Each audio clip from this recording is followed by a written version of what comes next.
All right. Welcome to our newest, maybe not greatest, but latest project. Before we get into that, we got a couple of announcements. As we said on other shows of ours, we are on podcast platforms now. Spotify, iHeart, Google Podcasts. They're all on a link tree. If you can choose whichever one that you like. By all means, tell your friends, tell your parents, tell your kids if you have kids. Tell everybody and just tell them, hey, these guys are actually fairly entertaining, hopefully. Next being, we are pairing with Dice Legion. They have given us a code or a link to give to all of you so you can get a percentage off of any dice that you order from them using that link. Percentage of that goes to us, which helps us out, lets us upgrade stuff, which we could probably use, to be honest with you. But it's okay, because we got to start somewhere. And then, you don't already know, which I don't know how you don't already know, but we have a YouTube. Like and subscribe. Let us know what we're doing right and what we're doing wrong in our videos. We've got a Twitter and an Instagram. Both are at TPK Show or Total Party Crit Show, if I'm not mistaken. Again, it's in the link tree. So go to YouTube, find us there. Hit the link tree. Takes you everywhere. Get you everything. I know Faye is working on a little special side project that I think we're all really super excited for, and she's doing a really good job. But we're not going to unveil that yet and tell you what it is. Am I missing anything? I don't think so. I don't think so. I think that's everything. First time. Look at me. All right, so yeah, we're going to hop into it then. We're good. This time. Okay. So, I am Dengle. For this game, I am the keeper of arcane lore. And if you don't know what game it is, welcome to Call of Cthulhu. This will be fun. It's our first time ever playing. Joining me, Nen, I believe you're first, actually. Alright, so I'm Nenavar. I'll be playing Barnabas Cutling. He's an accountant. Do I go ahead and give the description real quick? Yeah, go ahead. Alright, so he's kind of a dull-looking person. He's kind of got mousy blonde hair, gray eyes, and crooked nose and thin lips.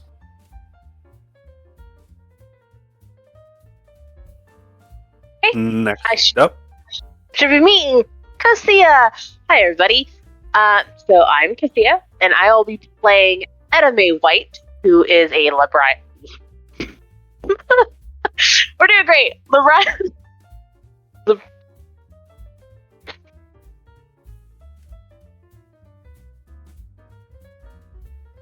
I don't know why that's so funny. Oh my gosh, sorry. I'm so sorry. I'm a librarian. I am a librarian. Etta is a librarian. Anyways, so Etta is a woman in her early 40s. And their hair is just starting to gray. Their black hair is just starting to gray. They have soft silver eyes and a large round face. She stands just shy of 5 feet at 4 feet 10 inches. She has a soft, curvy body. Itty bitty old woman. Well, older woman. Not old. Buttons. If you would like to go next.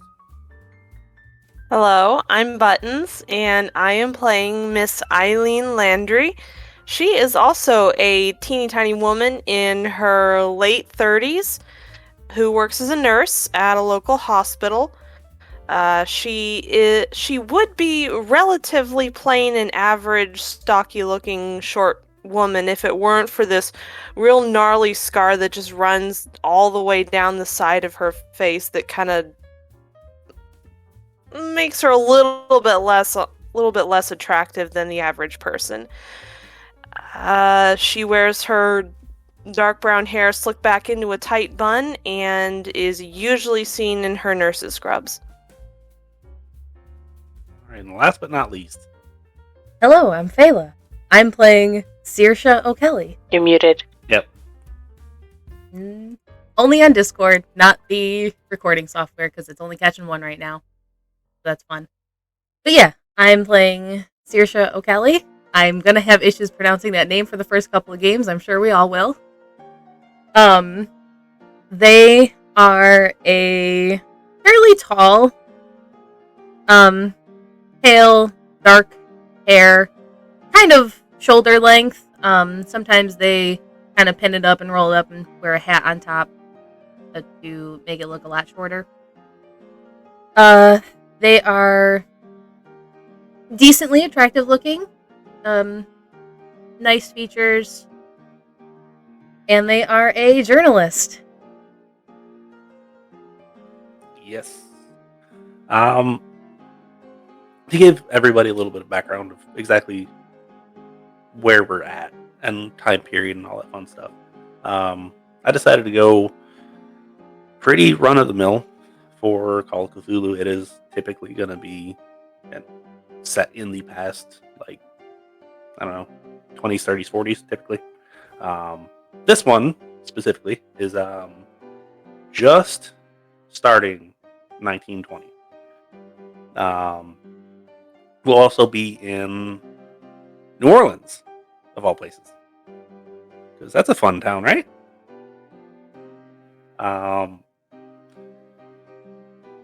Being as it is the 20s, there will be some things that nowadays definitely not okay with us.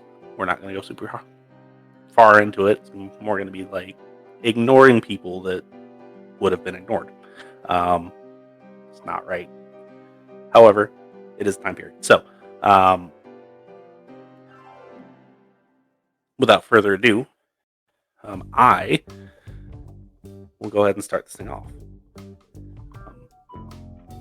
Each of you find yourself currently in some sort of interrogation room. Each are separated. There's a single incandescent light hanging in the middle of the room. The wooden table looks to be oak. The chairs, again, look to be matching. Very nondescript walls. There's no windows. There's just a single door, and it's a solid wooden door. One by one, somebody comes into each of your rooms, ask you all pretty much the same questions. And all of you, for the most part, give the same answers of, I don't know, or I don't remember, or I don't know what you're talking about. All of you except for one. Cocia. A younger gentleman. He's slightly taller than average. Has an army uniform on. He is also dark-skinned. Sits down in front of you. Miss Etta, correct? Yeah, yes, that's correct. Good. Just wanted to make sure. You have recently been involved in a incident at the St. Thomas Influenza Quarantine Hospital. We're just trying to get some information about that. Let's go over a couple things first, just to see exactly where you're at. I know it was a jarring experience from what we understand. First and foremost, do you know who the attending nurses were that day? Any of them? Well, there was Ms. Eileen, of course. And then I think there was a few newer girls, a Miss Sally, and what was her name? A Miss Rebecca. There's one or two more people, but I can't remember. Okay. Out of curiosity, do you remember a patient? And he kind of looks through his notes real quick. Do you remember? Where is it? A Esmer patient by the first name of Esmer. I believe. Yes. I believe last name. I can't find it right now, but it was Mr. Esmer Robinson, I believe. That's it. Do you remember who specifically was nurse attending to him?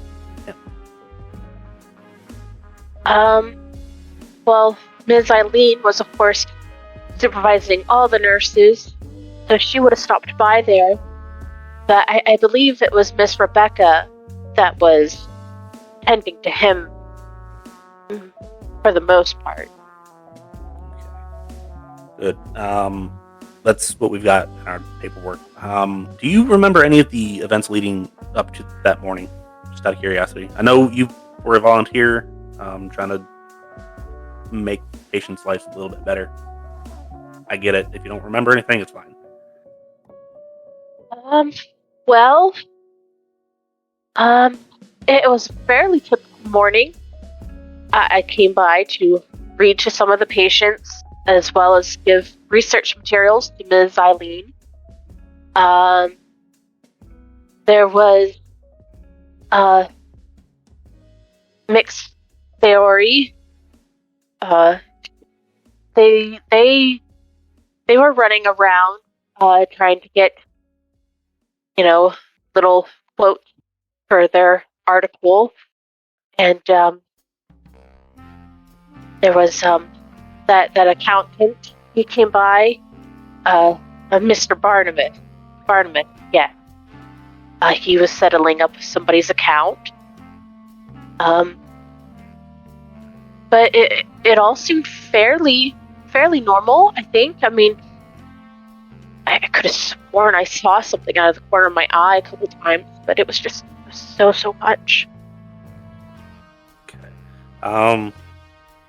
So you don't. All right. And he kind of scribbles some notes down. Okay. Well, now this next question I'm going to ask you, I understand if you need a break, you need to take a minute here and there. It's a lot. Would you mind going over what happened during the incident? Oh, well, that was And I don't want to talk about that. It was so scary. okay, I get it. Just take your time. And he kind of slides a piece of paper over to you and a pen. So just write it down. And we're gonna kind of rewind a little bit to that morning. Eileen, you're making rounds. You're checking up on all your nurses. Etta, you're doing your normal reading here and giving books out to those that want them. Barnabas, you're currently sitting in an office with the administrator, trying to figure out how to cover one Mr. Smith's debts for care, as well as going over an audit of the itemized list of what all they did. And then,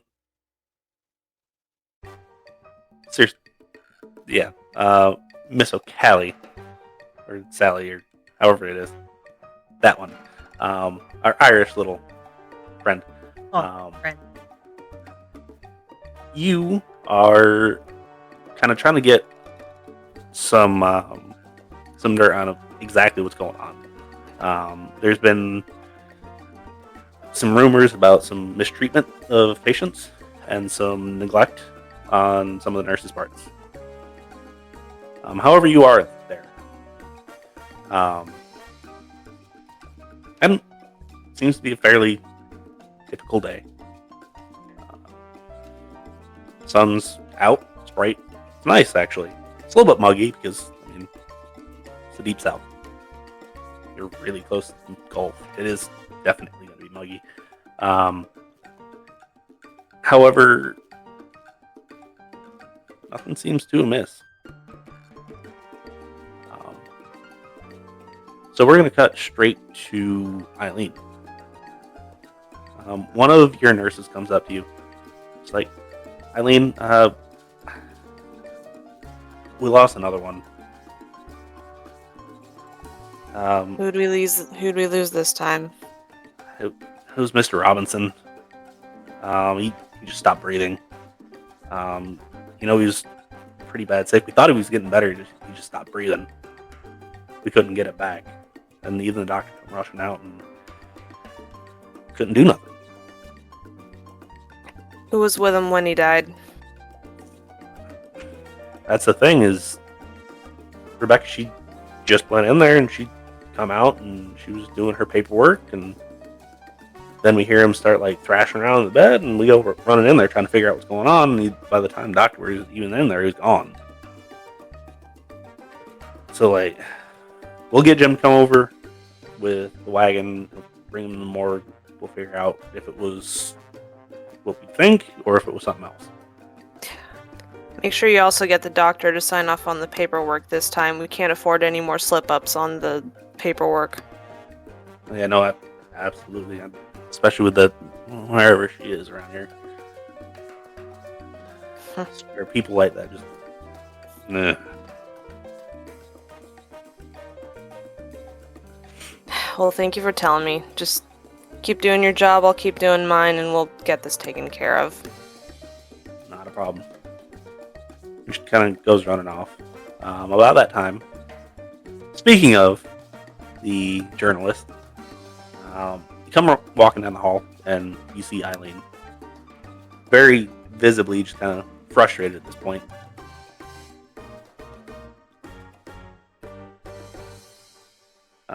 As well as the nurse that kind of throws up her hands, and as she looks at you, she gives you a really dirty glare. And she just kind of hurries past you. Oh, am I to take it that something else has happened?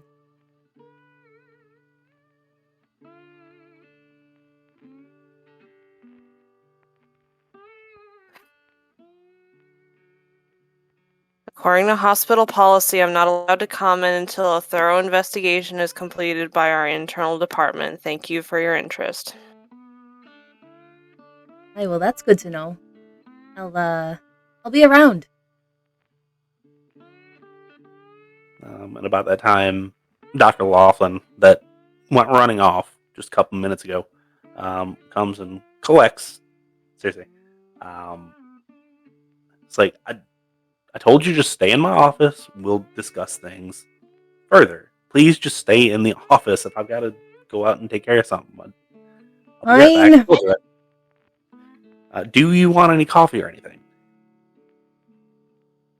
Sure. And he kind of turns to Eileen, can you make that happen for me? I don't care who does it, just make it happen. I've got some Barnabas guy in my office too, and Eileen gives him a dirty look and says nothing, but she kind of snaps her fingers at whatever nurse is nearby and just kind of motions them off towards the coffee machine. All right. Back in the office, Barnabas is currently having a very heated discussion of exactly what medication was given and why it costs twice what it's supposed to. Apparently something to do with aspirin was given. And instead of the 10 cents that it usually is, it was 15. And the director is kind of laying out a bunch of paperwork and just spouting off a bunch of bullcrap, basically. It's like I told you, Mr. Barnabas. It wasn't the issue of the care. It was the issue of the payment. They just haven't paid, and I understand times are tough. It just, we need to figure out how to get this debt settled. It's not a huge deal, but we can't just keep letting debts go.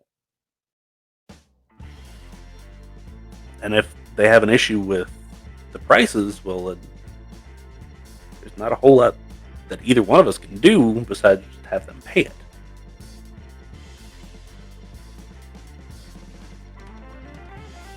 Right, and you're sure you're not raising the prices up artificially?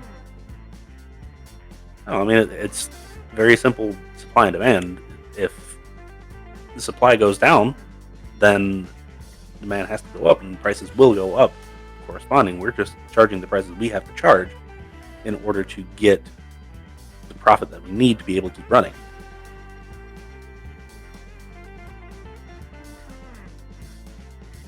Right. He's going to glance down back at the papers and start going through everything. All right. Go ahead and give me an accounting check, please. First roll of the campaign. First Yes, roll. It is, you're looking for under whatever your rating is.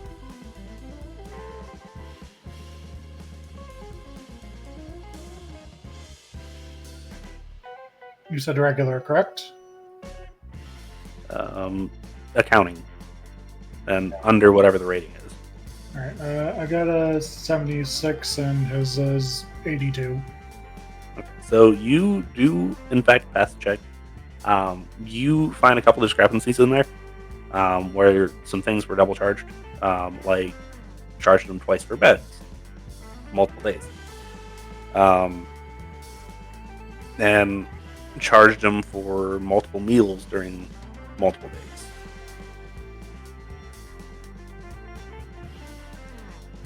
Alright, so if you're sure you're not raising the prices are on your own, you care to explain these? Kind of grabs them and looks at him. Is like, he kind of cocks his head a little bit. Let me go get our head nurse real quick. I have to double check some stuff. We'll be right back. And he kind of looks over to the doctor and he's just like, and you're still here. Great. I will be with you once I'm done with him. I promise. I apologize. This is more pressing. And he goes scurrying off and he grabs Eileen and he's like, I need you. Do you have somebody, like a volunteer or something here that can kind of like go get us food and bring it? I don't want to use one of our people because we're not paying them to do that. Paying volunteers. Or well, I'm not even paying volunteers. That's what we want to use. You're stretching me thinner every time you ask me to do something, but I might. Give me 1 minute. Like I said, don't involve our people. Just get one of the unpaid people. That one over there, and kind of points off to Etta. It was like, she's been here a couple times. I like her. Usually pretty nice. Actually, I'll go take care of that. You just go into the office. I'll be there in just a minute. Okay. And goes over, gets Etta. Hey, can I get you to bring in like just a tray of sandwiches? I'm sure one of the cooks in the kitchen will have something ready at this point. It's almost lunchtime, so we just need some sandwiches. We got a bunch of people in there trying to make people happy and trying to make them just leave and not ask any more questions. Tray of sandwiches. Yeah, I can go grab that for you. I'll knock before I enter the office. Oh no, it's fine. Just come in, set them down. We'll be fine. Okay. Do you need a pot of coffee or tea or anything else? It sounds like we've got one of the foreign people in there. Probably a little bit of tea wouldn't hurt. Some coffee probably wouldn't hurt. And if they've got an extra bottle of whiskey, just bring that in there. That one's for me and the doc. Okay. And Etta will head down to the cafeteria. All right. In the meantime, Eileen, you get in there and you see everybody in the office. Director comes back a couple minutes later.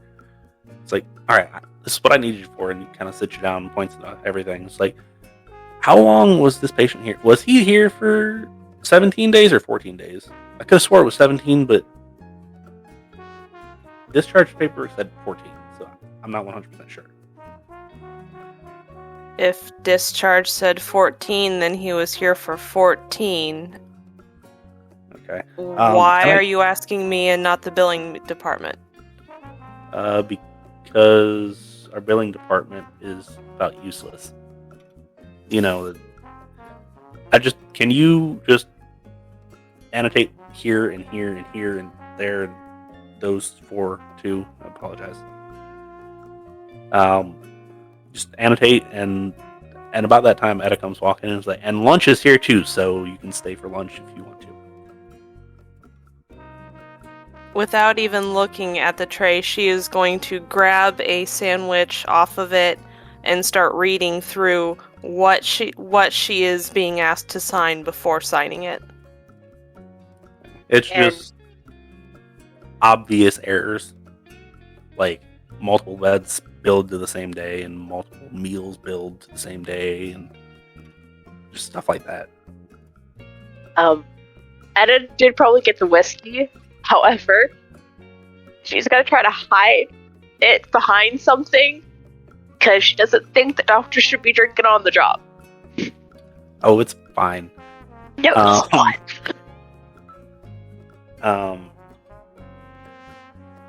So, the director kind of grabs a couple sandwiches, pours a liquid into a couple glasses, puts one down in front of the doctor, puts one down in front of him. Kind of looks at Barnabas. He's like, "You want one of these, or you want some tea or some coffee?" Just coffee. Okay. By all means, help yourself. You too. Sorry, I didn't catch your name. I know you've been here for a while. I'm bad with names. It was like, Callie or Kelly, because whatever, right? Oh, Kelly. Okay. And he kind of writes that down, and you can see where you're at. It's Okelly is what he writes down. Sure. Just give me a minute. Like I said, we're almost done here, I think, and then I can give any statements you want. In the meantime, Etta, you're also invited to sit and eat in here. And everybody gets a little bit of bite to eat. And right toward the end of like all of the corrections and all of the eating and all the drinking and all that fun stuff, you hear a loud bang out in the hallway. And then another one and some glass smashing. What in the world is going on? Etta Eileen will will put down just... her. Go ahead. Eileen, yeah, go ahead. Okay. Etta puts out her cup of tea and her little happy sandwich and goes over to the door and opens it up. Sorry, thank you. Eileen will immediately stand up and follow her. Okay.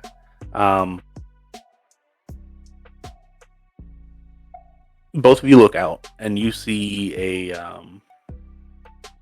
window has been smashed out down the hallway. And somebody is currently laying on the ground. You can see him like rolling around. There is a little bit of blood. Does not look like one of the nurses. Looks like one of the kind of aides that are around. Just the general labor. You kind of hear a moan coming from down that way as well. Can Saoirse get up and check out what's going on too? Yep, you see the same kind of thing. The doctor comes walking out and he's like, "You three stay here. I'll go see what's going on." I'm sure he probably slipped and fell through the window or something. Just clumsy people. Then he goes walking down, and he kind of stands over top of them and kind of looks and bends down. He's looking all extra weird, and he looks over, and he like opens up a door, and you can hear glass crunch, and you can audibly hear what the heck. And about that time, you just see him go thrown against the wall, and he kind of like smacks against it, and he's flat out. What would you like to do? Eileen's nursing instincts kick in. She will immediately run for the doctor. Okay. Anybody else? Etta starts, twisting her hands, kind of like I'm doing right now, and but gets closer to Eileen to pass instruments, bandages, anything that she might need to. Is there a way to edge around, but to see in, but like stay a fair distance from the door / broken window? Yeah, the window is fairly large, especially for the size of the facility. So you can stay a good bit away from any opening. Yeah, no, like ideally putting like the nurse's desk or something between to try and see in, but like not get hit with anything. You can put Etta between you and the. Let's do it. Okay. Etta, you kind of grab a cart and start wheeling it down. Eileen, you get down there and you see the two men. Like I said, the one kind of got a broken nose, visibly broken nose, a couple cuts, probably a broken rib if you had to guess. The doctor is knocked flat out. You don't think he's dead. However, you kind of look in the room and it's dark at this point. Barnabas, what are you doing? He's going to stay in the room. He's sure the hospital staff has this under control. Okay. Have you made your way to the door yet? Nope. Okay, good to know. Figured probably not, but as you do that, Eileen, roll me medicine, please.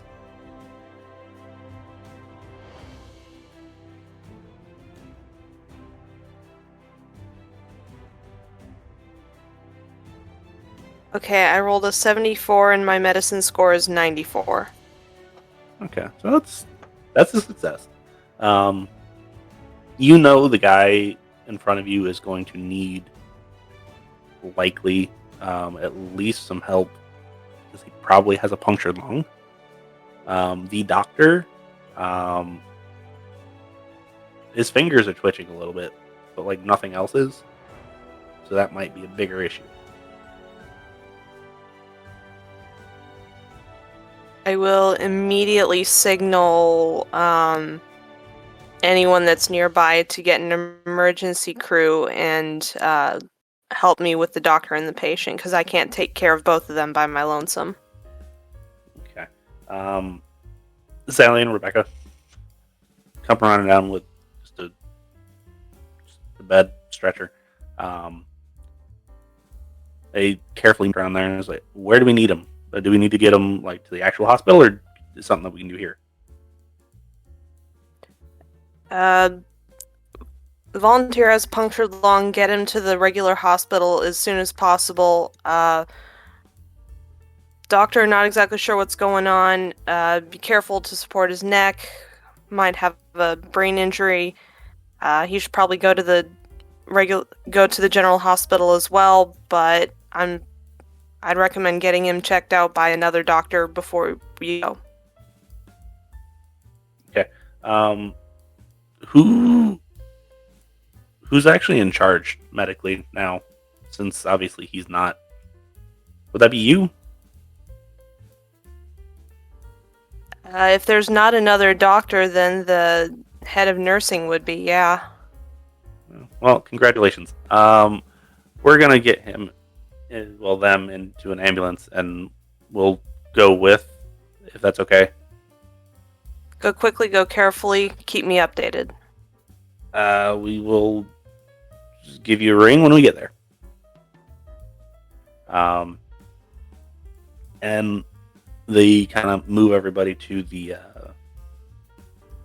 front door, basically, is what it is. And like dispatch called, and ambulance comes up. They get both of them. And at this point, you've noticed that the room that everybody got apparently thrown out of still hasn't lit back up. Being a bright, sunny day, it should be a bit brighter in there.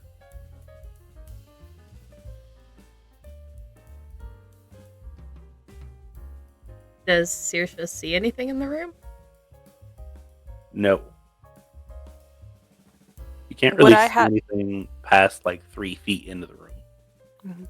Would I or anyone nearby have a flashlight on hand for like emergency use or anything like that? Yeah, reasonably speaking, there'd be a flashlight or some candles or something. Okay. I'll root around in the nearest supply closet or contact a janitor or something and have a light source brought out. All right, so light source brought out, hands it to you. It's like, I'll just kind of stay here, and it's just an older gentleman. He is apparently trying to arm himself with a mop at this point. Just kind of standing there, like gripping it, and like, if something's in there, I just want to be ready, and if I need to swing it, I can swing it.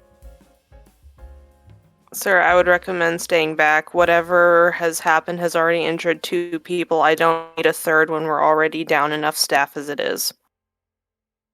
That's fair. Tell you what, I'll get all of us. We'll kind of go to the front. Obviously, we're in earshot. We're just right down there.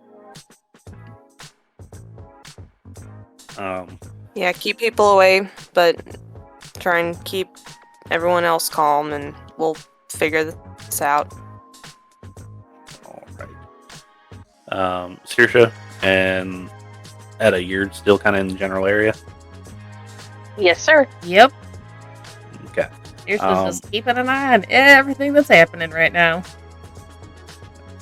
The older gentleman just kind of looks at you two and is like, y'all be good here.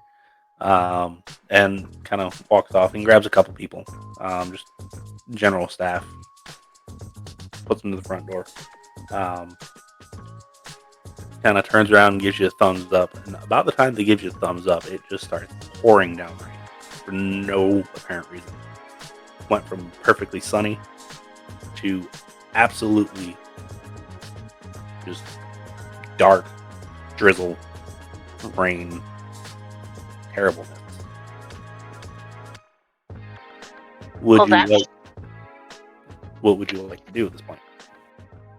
Well, that's not a little ominous. It was such a gorgeous day out, too.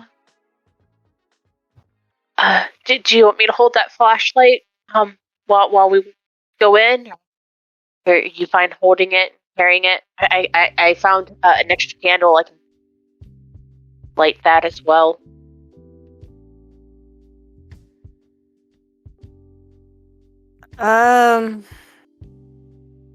Yes, actually. Kind of stay behind me.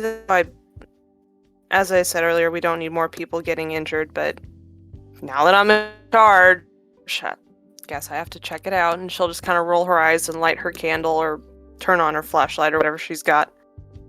Alright, so flashlight it is. You flip it on, and I need the 3 in the immediate vicinity to roll me a sanity check, please. Yay, sanity!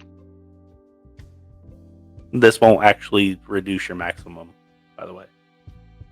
We're just going to say anything taken from this point is why your sanity is where it's at. I rolled, was it 41? And my starting was 60. Okay. I rolled a 63 and my starting is 80.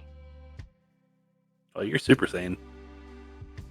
I rolled a 35 and my starting is 60.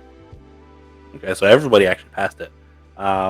You see the gentleman that was previously pronounced dead standing there in the corner, kind of just swaying back and forth, and just kind of stares you in the eye, Eileen. And it gives out this god-awful scream as it goes running down, jumps through the other window in the room and goes running down the hallway toward the front door.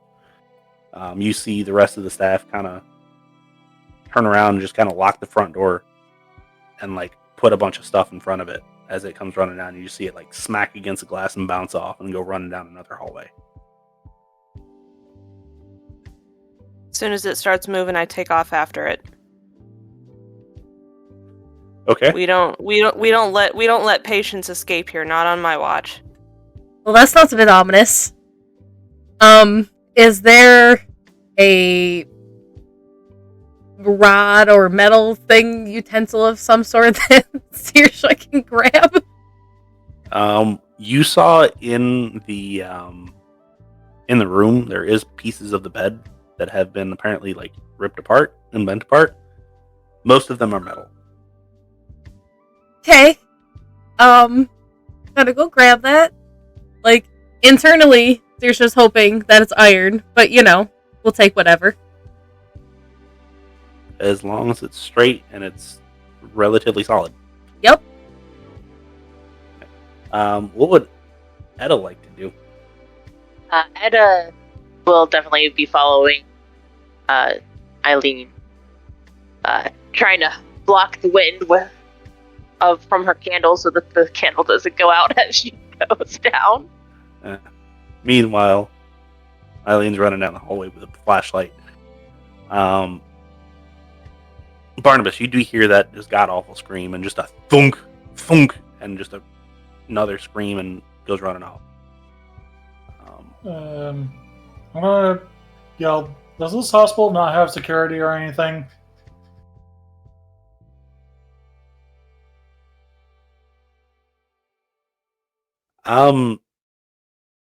Typically we don't need it because Eileen typically is the security. She can manhandle most large men, so.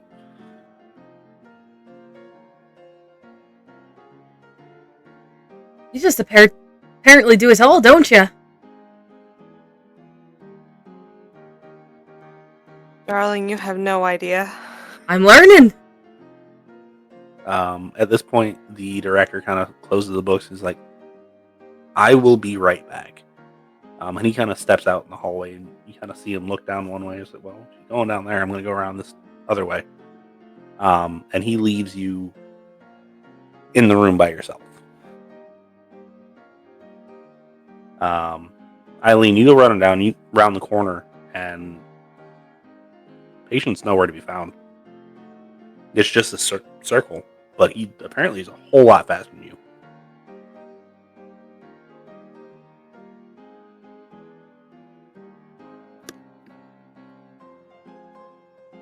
She'll kind of snap at one of the nearby nurses. What was the gentleman's name that we lost this morning? What was his name? Robertson. Robertson? Yeah, Esmere Robertson. I thought he was pronounced dead. Why did we just see him running down the hallway? That is a great question. We are trying to figure that out as well. And about that time, you hear the director from the other end of the building kind of scream and like, "Oh hell no!" And you can hear him trying to struggle against something, and you just kind of hear a thud, and then it's really quiet. Seal all exits. We have an escapee, and she'll just take back off. And they go run into the exits and they seal off as best they can. Which, granted, besides the front, there's only 3 exits in this entire building. You've got 2 nurses left. So there's one exit that's technically open. However, it's through the director's office. Which is where we're headed. Yep. So yeah, head off down the hallway. And Barnabas, at this point, you see the head nurse, one of the helpers, and the journalist kind of walk past. The journalist has armed themselves with a metallic rod of some sort, and the volunteer has a candle. He's just gonna shake his head and just follow him, and just ask what the hell is going on. You should bring the whiskey. I think we're going to need it. Cocia Irish lady says that. She has a point, though. If the director's being attacked, I may need it, or he may need it. Thank you. Like a lovely hospital. I was referring to the director. My apologies. So, grabbing the definitely not legal bottle of whiskey. I want to summon my coffee.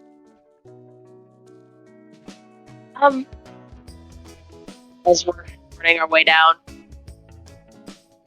it's not normal for the dead to come back to life, is it? Or was this just like a really horrible mistake? Do these sort of mistakes happen often? That, somebody's pronounced dead whenever they're still alive? There's been several accounts of negligence on the nurse's end. That's why I'm here. I'm not Maybe talking about someone that. pronounced We're him moving. dead when he wasn't. Let's just get moving. The director's obviously in trouble. We'll talk about that later. You continue down the hallway, and as all of you round the corner, I need another sanity check for me.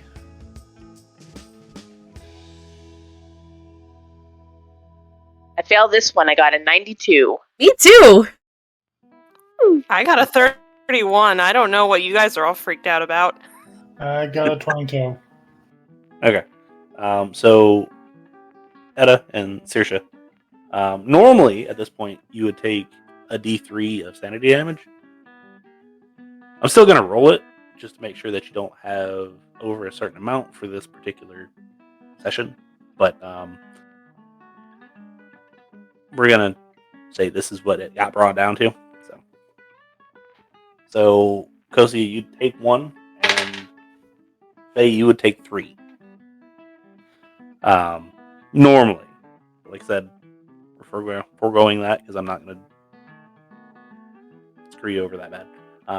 For a session 0, is really what this is. This is definitely jarring to both of you. Etta, this is probably the first time you've ever seen a dead person.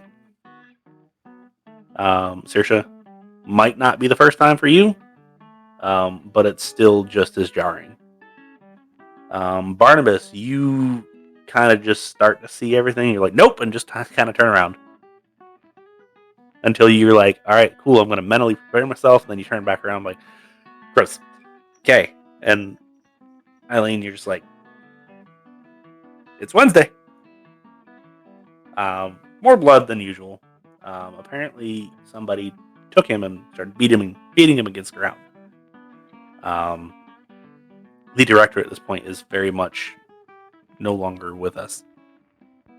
I don't know how you deal with this.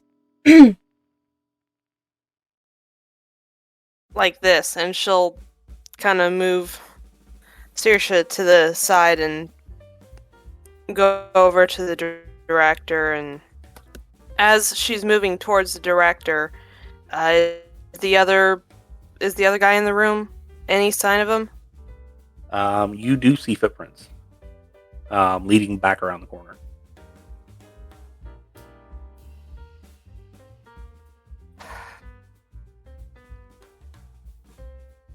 Not towards the outside door? No. However, it is leading toward an exit that you know a nurse has went to.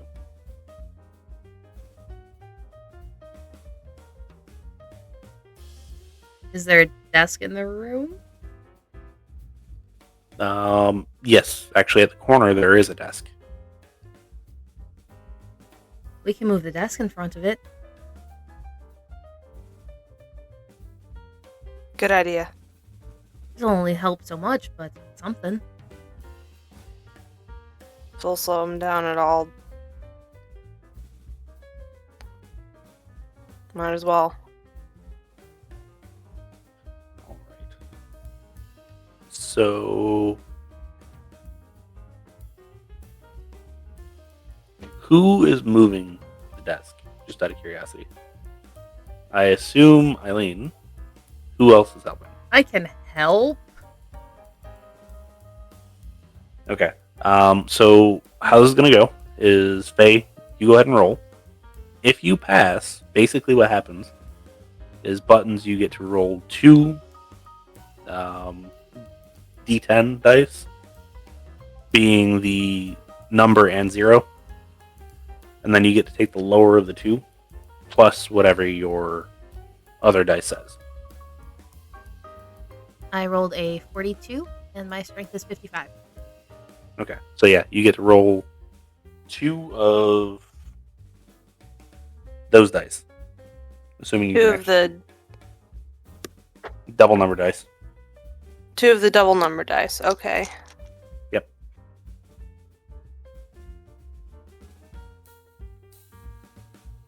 Okay, I rolled a 45. I'm comparing it to what now? Your strength. Okay, yeah, my strength is 60, so Okay, so yeah, you 2 do manage to pick up the desk, move it where you need it. At least makes an obstacle to have to climb over.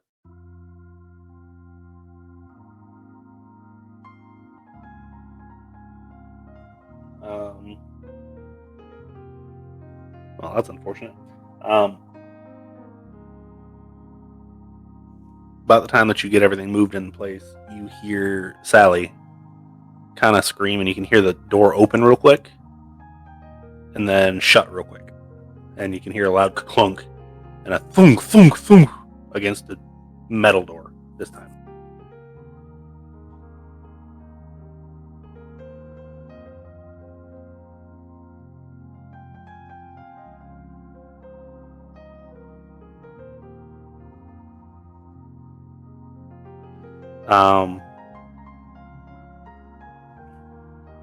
So what would you like to do?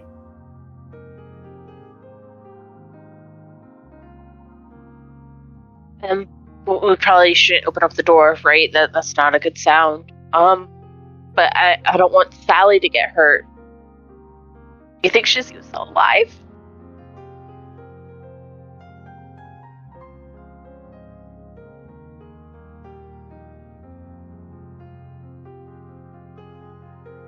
I mean,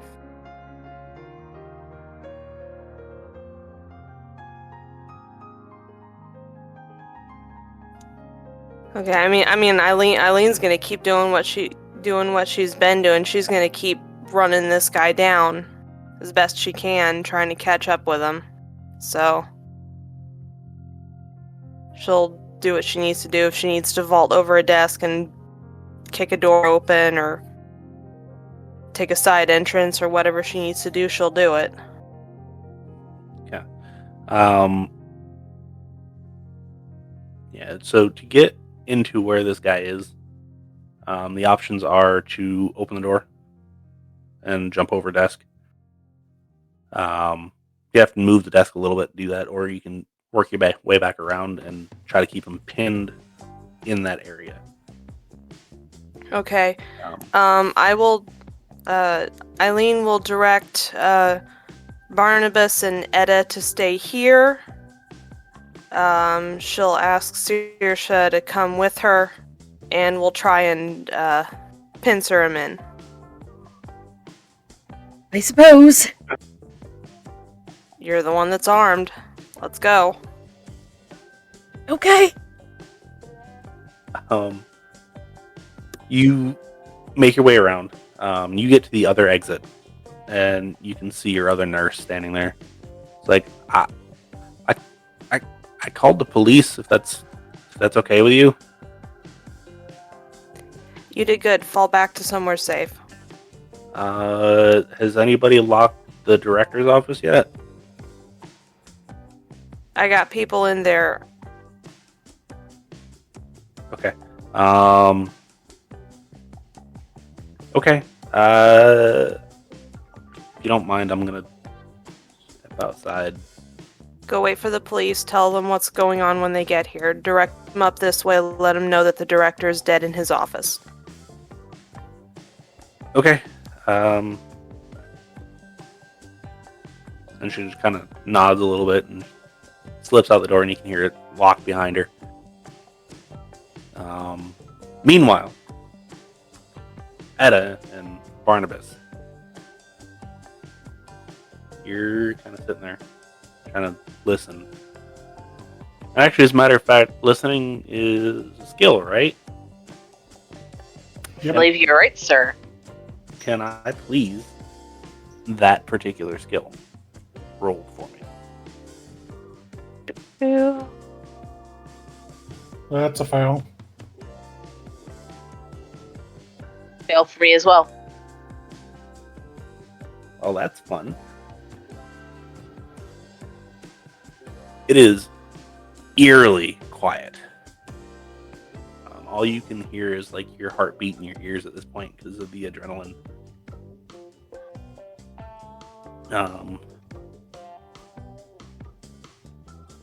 And you're sitting there waiting for something. Then you just hear a very loud smack on the door. And that same just awful scream.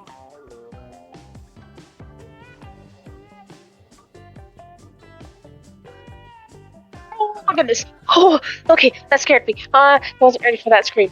How are you doing? Barnabas is gonna slink under the desk. Barnabas, give me a spot hidden, please.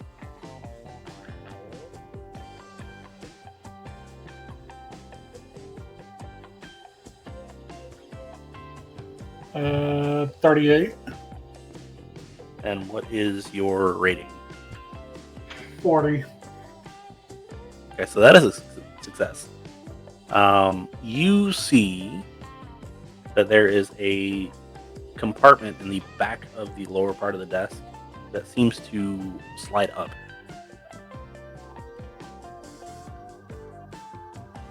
And gonna take a look inside. You slide it up, and sitting in there is a pearl-handled .38 revolver. Looks to be full of shells.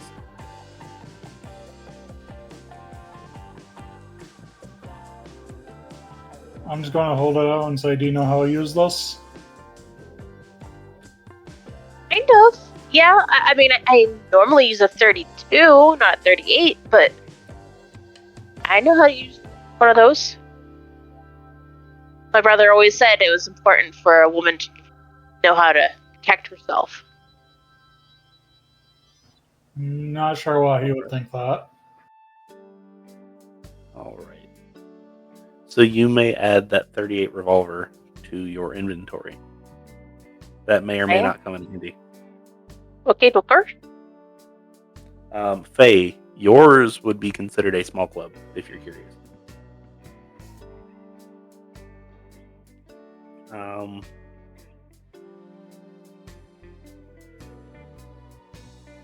Eileen and cannot remember how to pronounce her name, and that's awful. Saoirse.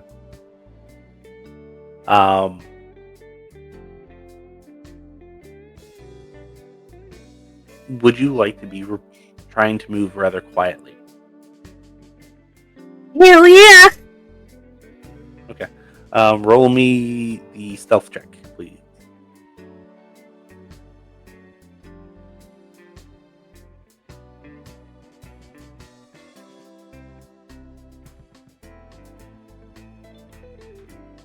I rolled a 68, and my stealth is a 20. Yeah. Okay. I rolled a 42, and mine's 55. Okay, so Saoirse, you're quiet. Eileen, your nurse's outfit is rather loud. Especially trying to like slink against the wall and such. You bump into a couple carts. You come around the corner and you see where your other nurse was stationed. You see 2 handprints at the door that apparently went out. She's not there, which is good. However, you also see there are scratches in the door.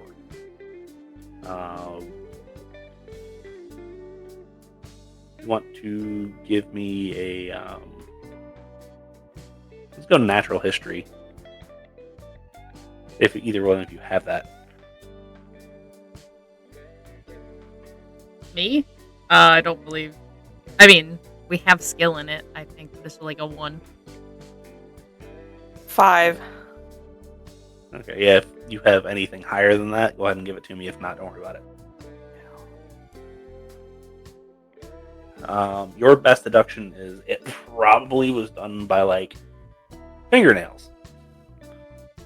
Probably.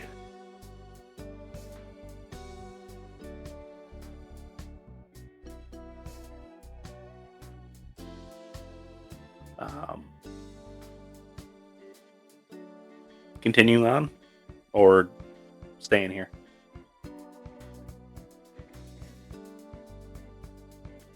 Saoirse is going to be following Eileen.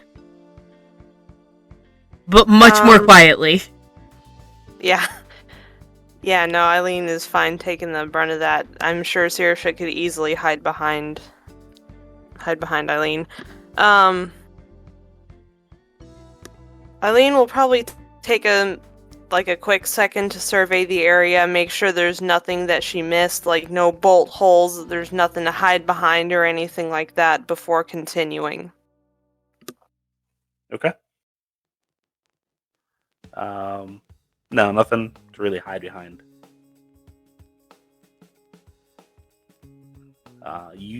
So continuing on forward, there are multiple items around that might be heavy enough to use as like a self-defense mechanism if you want to use something other than flashlight.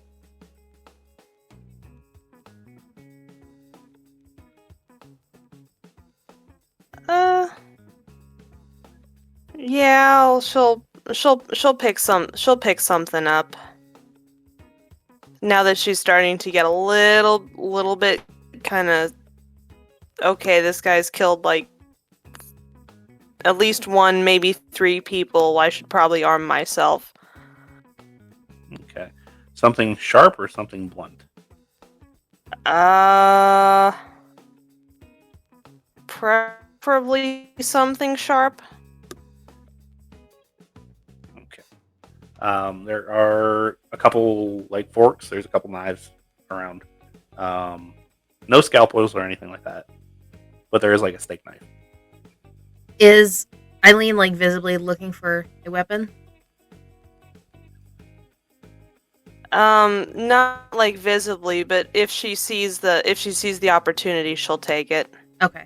Because I think, well, I had a small knife on my thing, but I don't remember if that was like I had actually talked to Dengle or I was just messing around with something. So, like a little boot knife or something. Oh, yeah, no. She'll seeing the opportunity, she'll grab the steak knife and tuck it close. Okay. That is a small knife.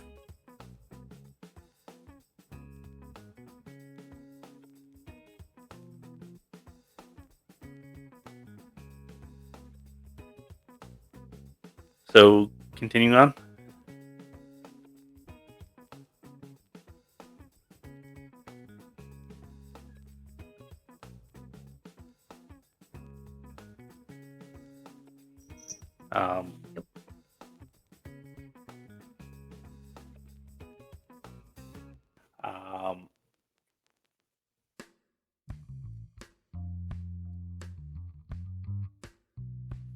Apologize. Cat decided that I'm going to mess your stuff up. Because you took away the chair. It's right there.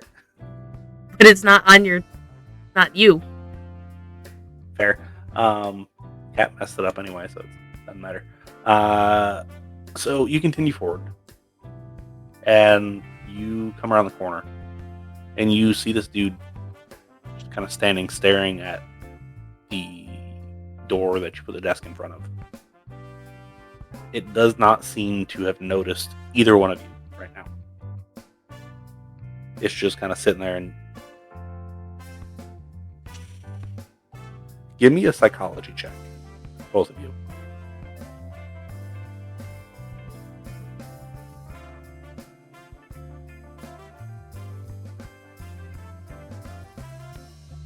I did not pass that. I rolled a 45 and my psychology is currently a 20. I did not. I rolled a 68 and mine was 40. Okay. So you don't get a general idea of like what's going on with this guy. You know something ain't right, but beyond that, you don't necessarily like fully get what's going on.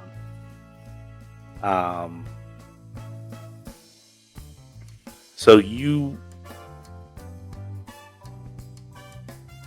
what would you like to do at this point? Etta and Barnabas, you're still in there. You don't hear him anymore. But if you look under the door, which you definitely can do, you can see the footprints. Or at least the feet of this individual. Can we just lock him in here? I don't know, can we just lock him in? Can we just lock him in here?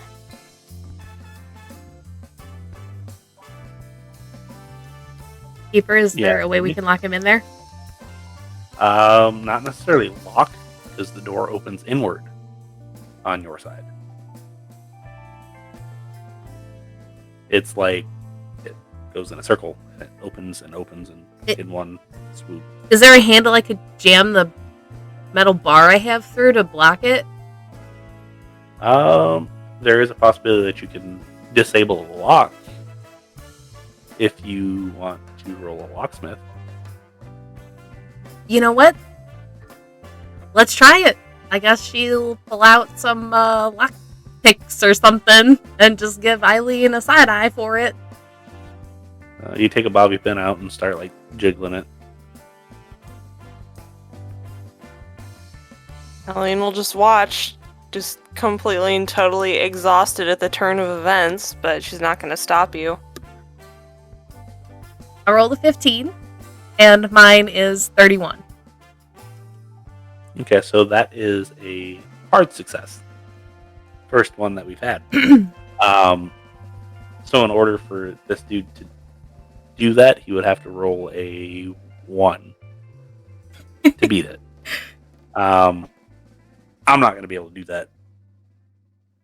At least I don't think. Let me check. Nope, not a 1. However, he does, when the door shuts, and you do finally get it to lock, it does make a click sound. You hear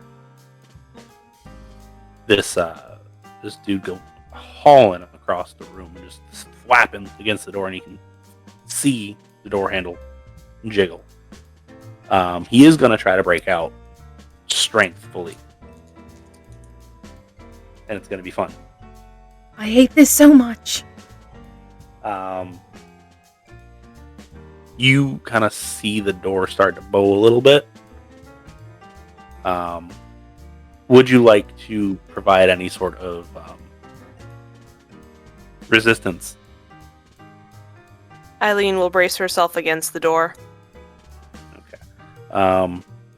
It will be opposed strength checks at this point.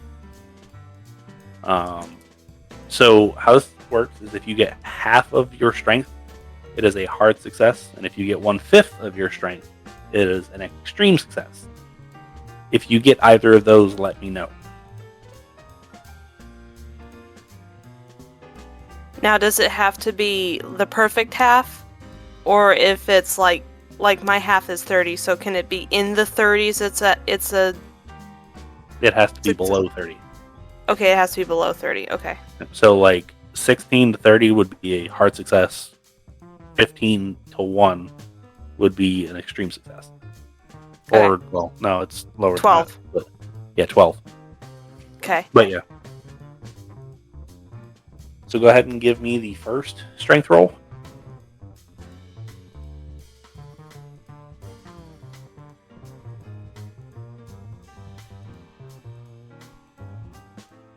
What'd you get?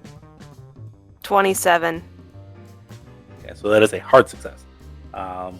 You kind of pull on the door, and it doesn't. It goes back to fairly flush.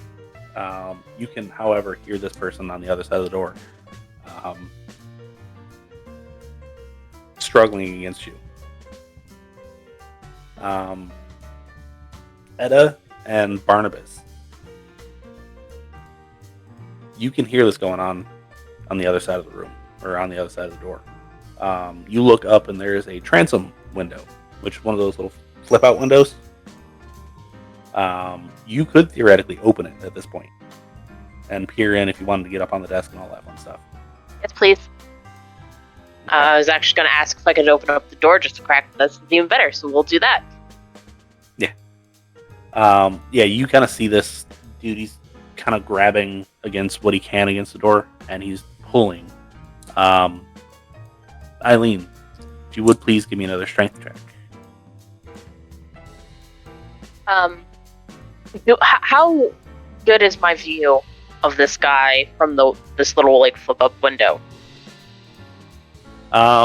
It's a fairly decent sized window. The desk gives you enough elevation where like your nose is above where the bottom of the window is, even with your short stature. Okay, but I don't have enough view. Sorry, so I don't have enough view to like actually like aim my gun. You could pull it up and like put it up there. Okay, sorry. Continue. I got a 53. Not quite as good this time. Okay. The door goes back to like bowing a little bit. You hear a couple cracks.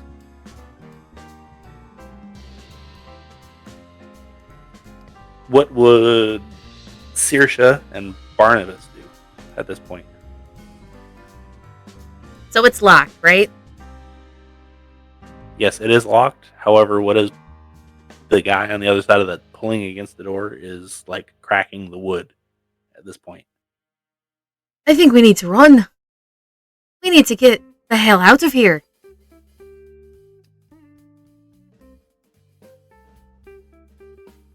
If I Need to can that. keep my patients calm. And she'll just keep struggling against the door. I don't know how much he is a patient anymore, as he is a criminal. We need to leave. Can I get that shot off by any chance? You can absolutely like take aim and then squeeze the next shot off. And actually, I'm going to let you do that first because you've actually like taken aim. You get another one of those 2-number dice. Okay. I think I'm going to be able to get the shot off. I also might have my skills wrong, and I apologize about that. But either way, I rolled a 36, and I have a 20 in my revolver. Okay, you got 36 and 20 in your handgun. Yeah, but I am skilled in handguns. I just think I messed up my skills. I apologize. Okay. Which one specifically? Is it like rifles or shotguns or whatever? Handguns. Okay, so... Okay.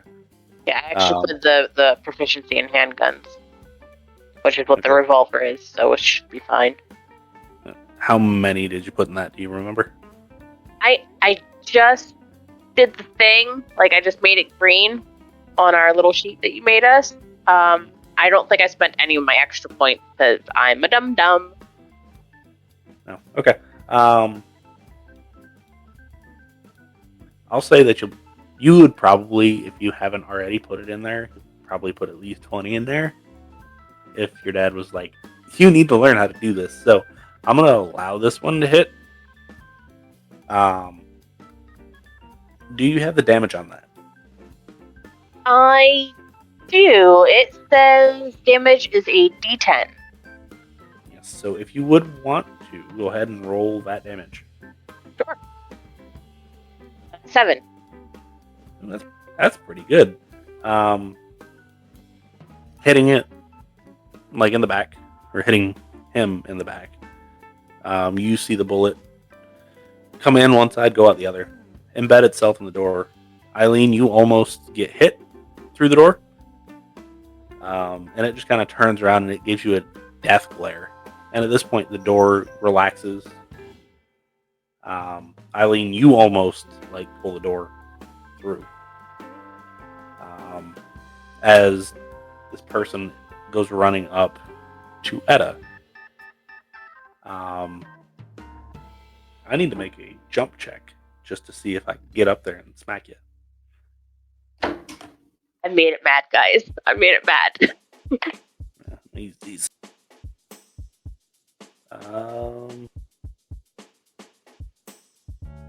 It can get up there. Now I get to try to see if I can hit you. Would you like to dodge? You are muted. Sorry, thank you. I would like to dodge, please. Okay, go ahead and roll that dodge for me. It should be base half your dexterity. Yeah, my dexterity's not good. And I fail. Okay. As he jumps and he goes to smack you, he does grab hold of that bottom of that window. However, he doesn't quite get his hand over top of it to get to you. However, he is going to try to climb through the window, apparently. So what would everybody like to do?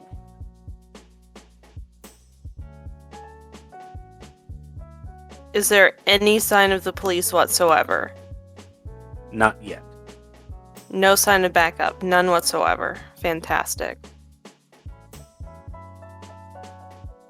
Etta would like to take another shot at this very crazed person. Okay.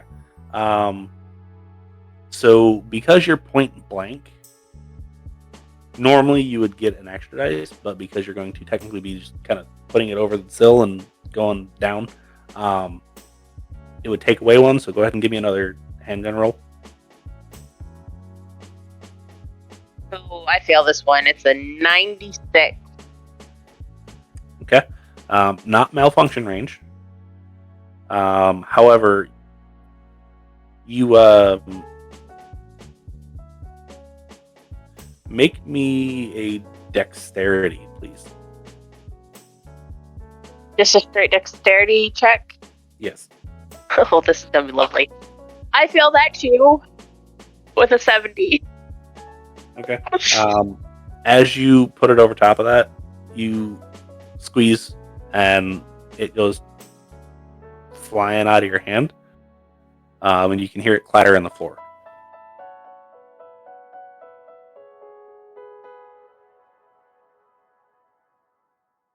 Barnabas, I think I lost my gun to the crazed person on the other side. Forget it, just run. But we're in a closed office. Where can we run to?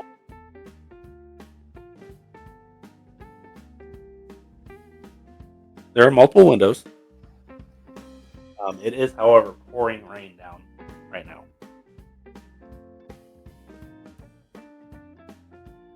Well, getting a little wet is probably better than dying.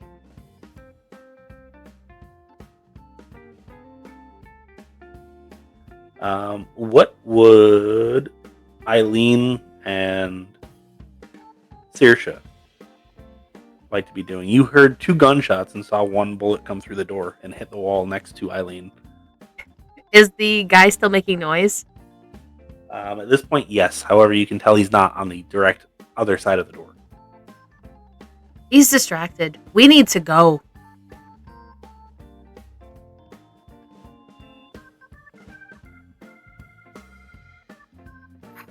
But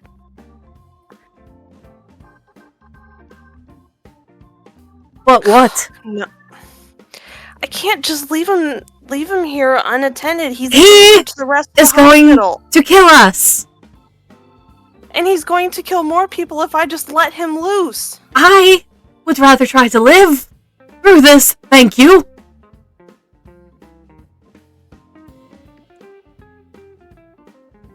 And Saoirse probably will start creeping away. God dang it. So as Saoirse starts creeping away, Eileen will actually call out to the man on the other side of the door and be like, "Sir, you need to calm down. The police have already been called. Please don't make this any harder than you've already made it." You get a back. Not necessarily you get it that. It's Barnabas and Etta get that as he pokes his head over the top of it. And at this point, you can see like he has apparently like started clawing his face because like parts of that is missing. His fingernails have started to come off, scratching at things. However, he is going to attempt to fit through that window one way or another. So Saoirse, you are heading out, correct? Hell yeah! She's sticking around. Okay. You don't meet any resistance making it to the front door. Eileen, you're sticking around? You can hear this guy clattering against the window above the door. Barnabas and Etta gonna try to open one of the windows, yes? Yes, please. Yep. Okay. There is one small issue with that. Somebody painted them shut. And you know how much of a pain that is. So we can do this one of three ways. Either Just break the window. okay. That's my answer. Okay. Go ahead and give me a fighting brawl. One of you two. Or both of you. Doesn't matter.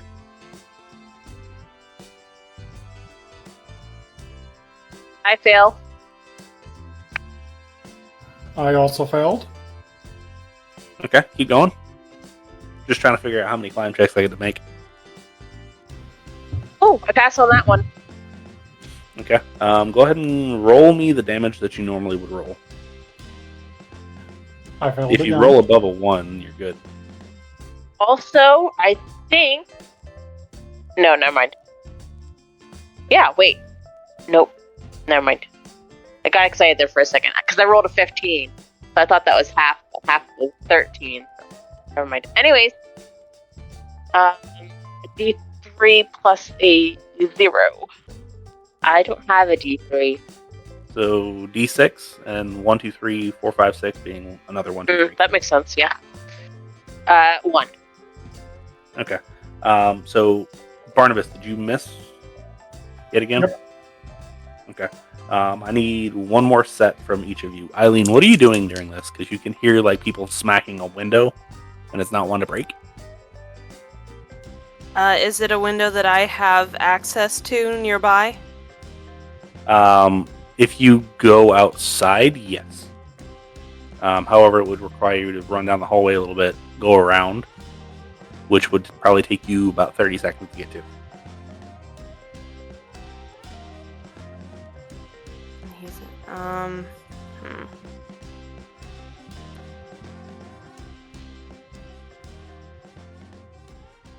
No, she'll go for it. She'll go for it. She'll run around and that probably take up while they're rolling. Okay. Go ahead and give me another one of those, please. Cocia and Nen. I rolled a 43 this time, so I fail. Okay. I failed again. Okay. At this point, the guy is like waist deep through this window. His back is just tore up at this point because the window's not big enough for him to actually fit. but he is making himself fit.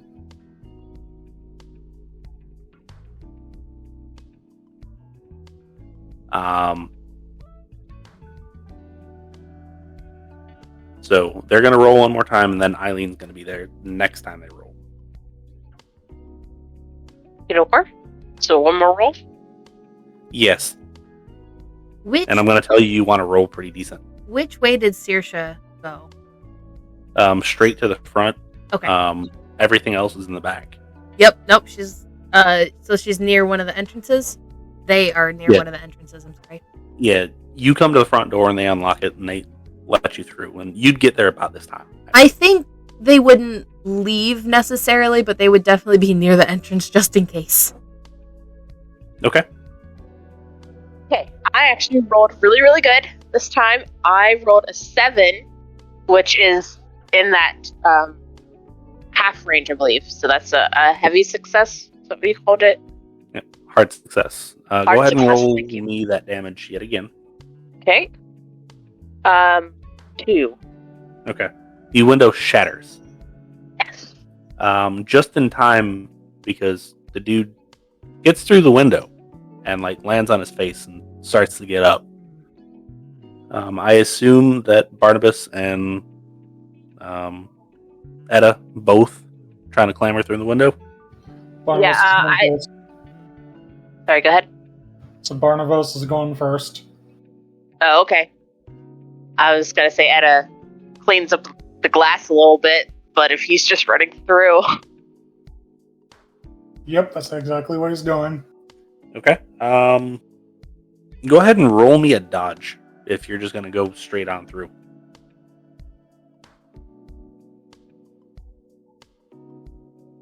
Nope, fail. Okay. So you will take this much. You take 1 point of damage. As you get caught up a little bit, you're just like, I don't care, and I'm going through.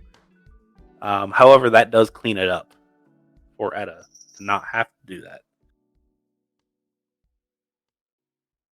Eileen, you see Barnabas kind of jump out the window, and you can see he gets a pretty decent gash on his leg. But he kind of lands and rolls on the ground. He gets all muddy. Saoirse, you hear a window break at the back of the facility. We really don't like this. She'll say to they will say to whoever's around. Yeah, at this point, the people that were there have kind of cleared out. You do also hear sirens. Saoirse will wait to kind of direct the police inside and give them a rundown of what the hell is going on. Okay. The older gentleman that had the mop before is up front as well. And he's like, I'm going to go around back, make sure that they're okay. And at this point, he's pulled out a lead pipe. Apparently, he went to his car and grabbed it. So Eileen, Etta, Barnabas, you see this guy get up, and he's starting toward the window. What exactly would you all like to do? Can Barnabas walk on that leg? Yeah. No, it's not bad enough where it's going to slow him down. It's just he got cut. Okay. Eileen will pull out her knife and position herself between Etta and Barnabas and the thing that was a dead patient and try and get them moving. Okay. What would Etta like to do? Etta will move off to the side and be like, I don't know what that is. That is no longer a dead person. Or a patient. It's not. That should not be alive. And she'll kind of cower behind. We're agreement on that. Just keep moving. And Barnabas, you get up and you heading out, or are you trying to hide? I'm running. Okay. heading toward the front. All of you do hear the sirens at this point. The former patient does jump out the window, and as it jumps out the window, it kind of like flips over the windowsill, and it does try to take a swipe at Eileen. Would you like to try to dodge? Or would you like to try to fight back? No, she would actually fight back. Okay. Go ahead and roll me your fighting brawl. Okay. Because I think that's what the skill is for that particular knife. You're going to have to roll really well.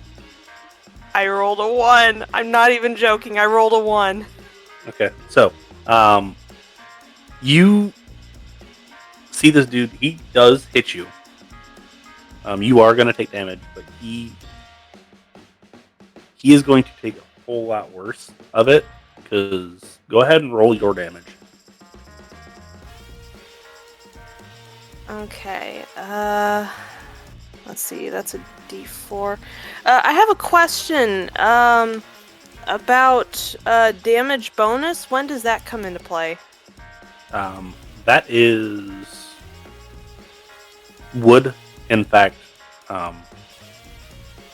be added here. So whatever your bonus damage is, go ahead and add that, if you have anything. See, that's the thing. I don't know if this is right or not, because it says my damage bonus is 16d6. No, that's not right. I didn't think it was.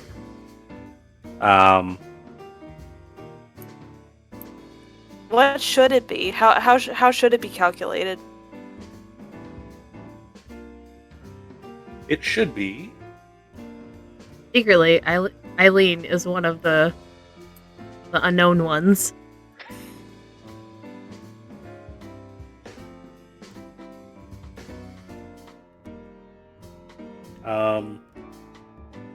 What is your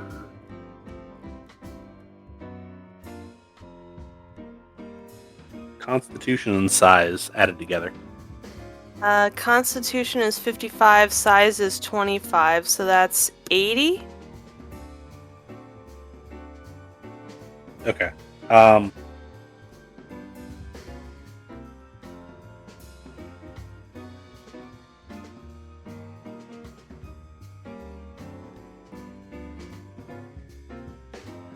So technically speaking, it's going to be whatever your damage is -1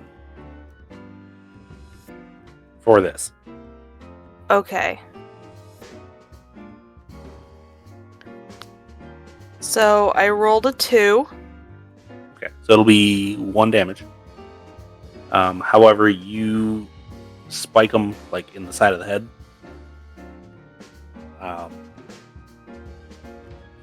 Because part of what I rolled was extra damage on top of that. So you smack him in the head, and he kind of like convulses a little bit and stops moving, but not before he clocks you square in the jaw. And if it wasn't on your bad side, it would be bad. But it's already on your bad side, so it'll definitely leave you a nice bruise. You take 5 damage.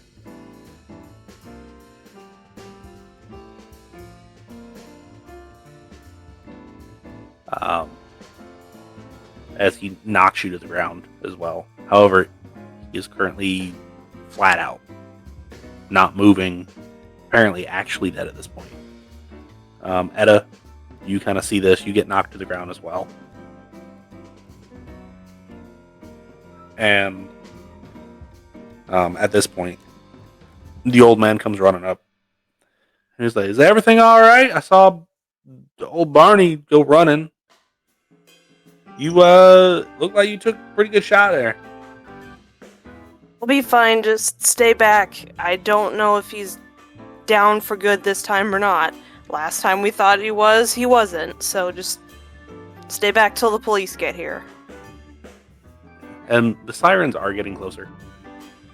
And he kind of helps you up. all of you go walking up to the front.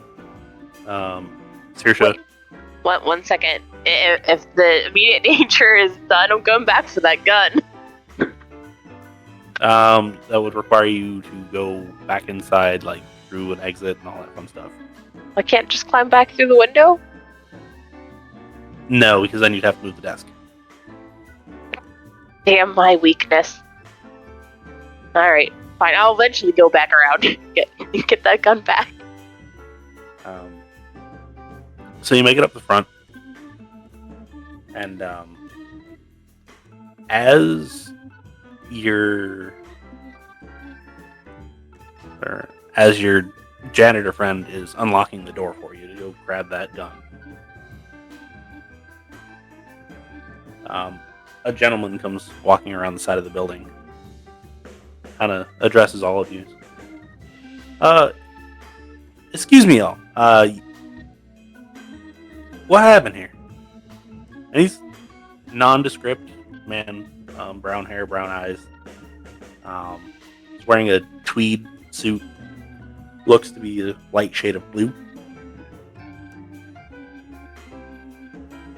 Eileen will just kind of look at him, holding her jaw and crying out, "Sir, if you're not police, you need to stay back. This is a dangerous situation."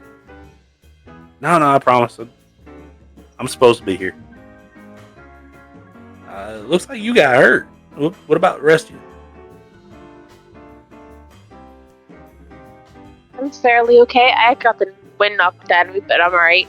Barnabas over there, he hurt his leg. Where did Fix Saoirse go? About this point, Barnabas is going to look down at his leg and start panicking. You sit down, I'll look at you in a minute. Let's see, Saoirse ran towards the front. I'm sure they're fine. Matter of fact, Saoirse's probably at this point sitting next to the door, like hyperventilating, if I had to guess, but not 100% Yep. sure on that one. Oh no, 100%. And he comes walking over. He's like, "Bill, I'm happy it's just y'all five here, because that just makes my job a little bit easier." And he kind of walks to the edge of the thing. He's like, "Oh man." He walks back over like, "I really would like to chat with y'all, but I need y'all to forget this." And he kind of waves his hand. And next thing you know, you're in an interrogation room with an oak desk or an oak table and an oak chair. Nondescript walls, solid wood door. Eileen, your jaw doesn't hurt anymore. However, for some odd reason, there is big ice pack on it. Barnabas, somehow you got stitches on your leg. Eileen, you smell, or not Eileen, Etta, you smell the smell of gunpowder. But you seem to remember how that got there. And seriously, you're still kind of shaking a little bit, hyperventilating. Kind of, you got your thing and you're staring at it and rubbing it, probably.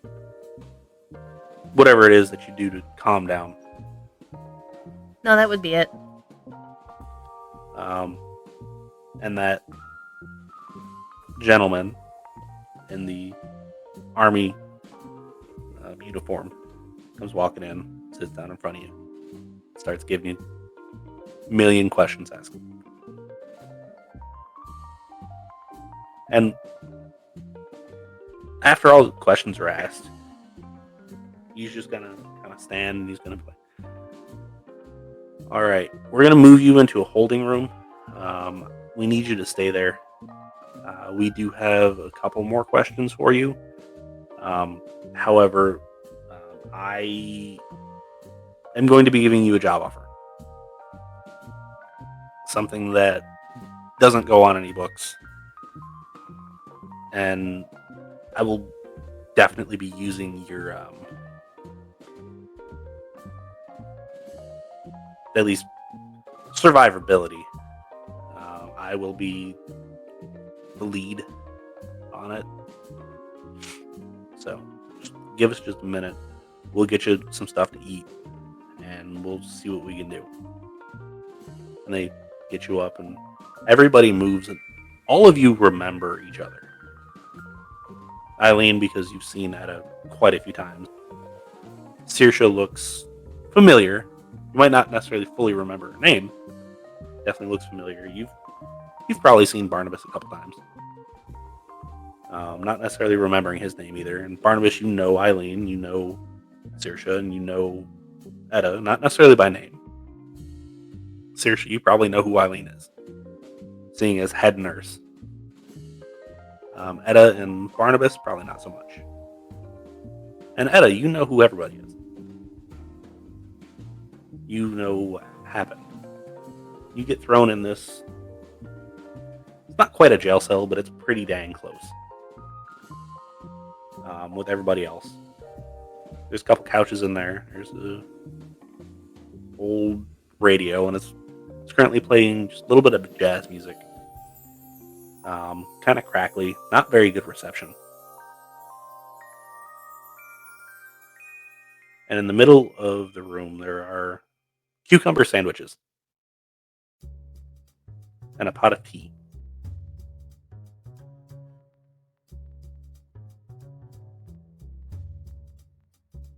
Etta will go over and make herself a cup of tea and grab a little sandwich. She'll nibble at it a little bit, but not really eating it. Mainly just holding the cup of tea to warm her hand, not really drinking it.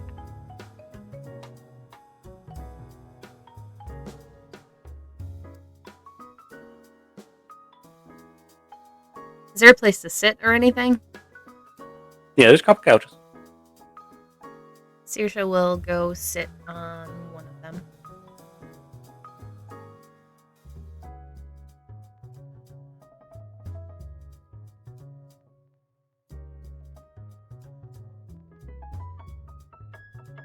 After a few minutes, that same gentleman comes walking in.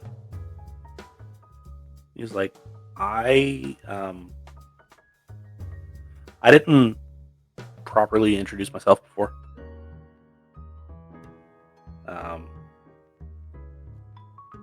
I am Captain Everett Nichols with the United States Army.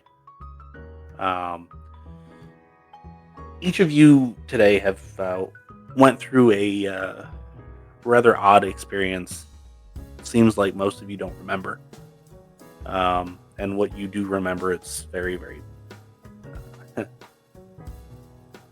let's say, shoddy at best. We know something happened. It's far outside of the norm. We have reports of there being another gentleman that was supposed to be there with you, a janitor. However, he seemed to have gone completely missing. So we are currently looking for that gentleman.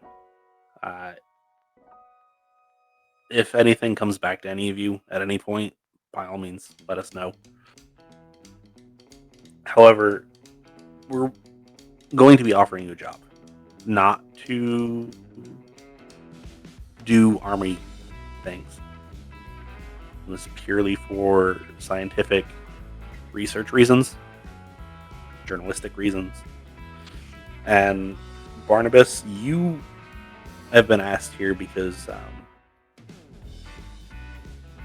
this is going to be needed to be funded and properly documented. Is exactly what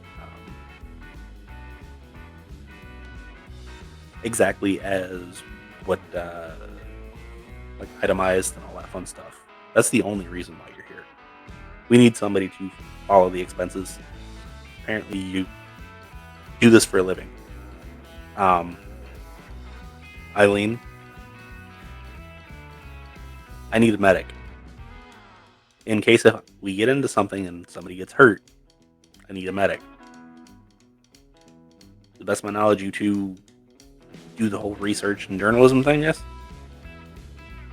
Yes, sir. I do. We're willing to give you a fairly substantial monthly stipend if you agree. However, anything found here cannot be discussed outside of this group. Do you understand? I do. Yes, sir. Got it. I don't know how much of a choice we have. Well, you have two choices, really. Either say yes, or we're going to send you back to where you came from. My answer is yes. Figured. Didn't really want to use that chip because that's kind of a crappy way to go, but that's what my superiors told me to tell you. To be fair, I actually fought to say no, she should probably. I apologize. We didn't have a whole lot of information on you. They should be allowed to stay just because they were in a bad situation. But you know how certain people are. Especially any kind of raises hands in the American South. I'm learning.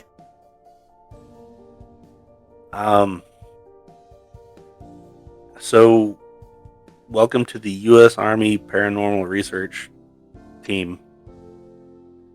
You're not going to get badges. You're not going to get patches. You're not going to get anything special besides that stipend. Congratulations. Use it wisely. Any of you not staying in town? I am. Well, I mean, I live here. I have extra rooms if anybody needs a place to stay. I kind of live in a big house by myself again now. I've been renting an apartment. I have a house on the outskirts of town that I need to go back to prepare some... Fuck, you know how it is. And she'll just kind of look at him. I need to go home and feed my fish. That's fair. Good. Saoirse, if you want to, we can provide a house on base. It's probably not going to be as nice as your apartment, but it'll be a house. I'm good, thanks, unless you are insisting. No, by all means, go ahead and live where you want to, but if you didn't want to rent, figured we'd offer.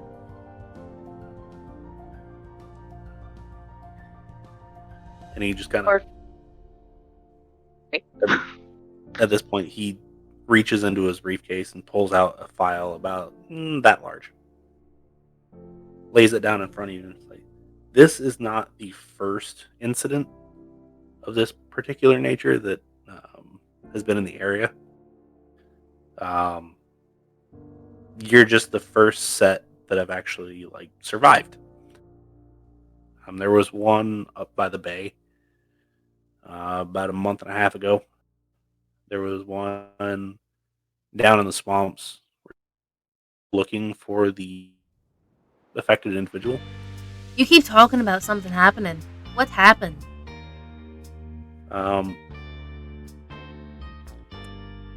Miss Etta will have a little bit better understanding, apparently. However, from what I gather, a patient died and then didn't, and then went crazy. That sounds Yeah. fucking horrible. It was. It really was.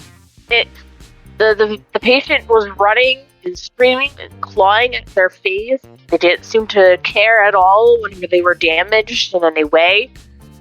I even shot it, and it just made it angry. That's what you want us to deal with. No, that's what I will deal with. I want you to figure out how. How to deal with them. No, I'll deal with them. I will make sure that we capture one alive at some point. And then we will figure out how they got that way. And then we will deal with them. I just need help figuring out how it got that way. I'm assuming you're running an autopsy on this supposed body of this patient. Yes. Current, what we could find was original cause of death was asphyxiation due to fluid in the lungs caused by some sort of influenza, probably. Seeing as that's what the hospital was. Second cause of death was knife to the head. Which, by the way, apparently you did a good job there. Yeah, that was you, Eileen. Oh, well. Stabbed him.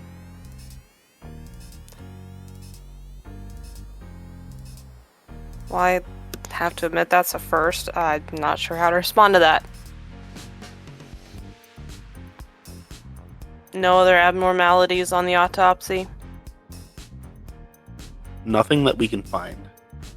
There was, however, apparently a flower of sorts placed in the mouth of the individual. We're trying to figure out exactly what the link between that and what happened was. It is a lotus flower, I believe.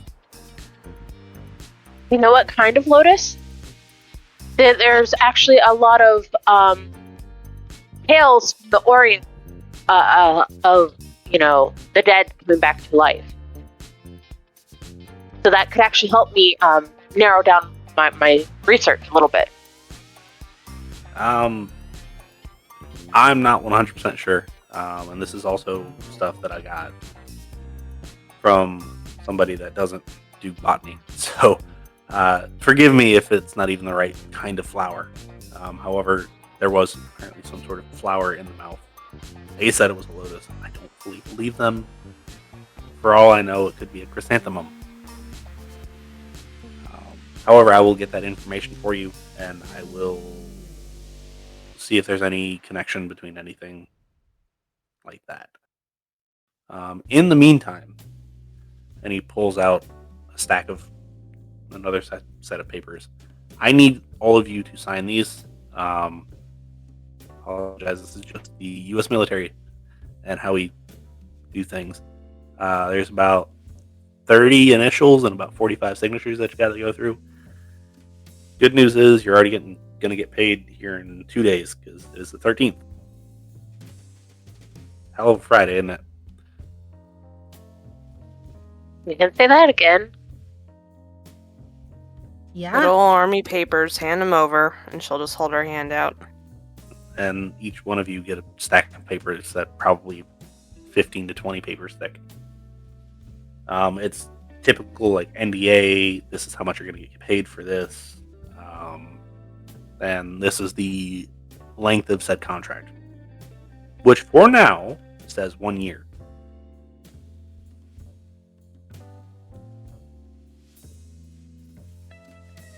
You all like your paperwork here, don't you?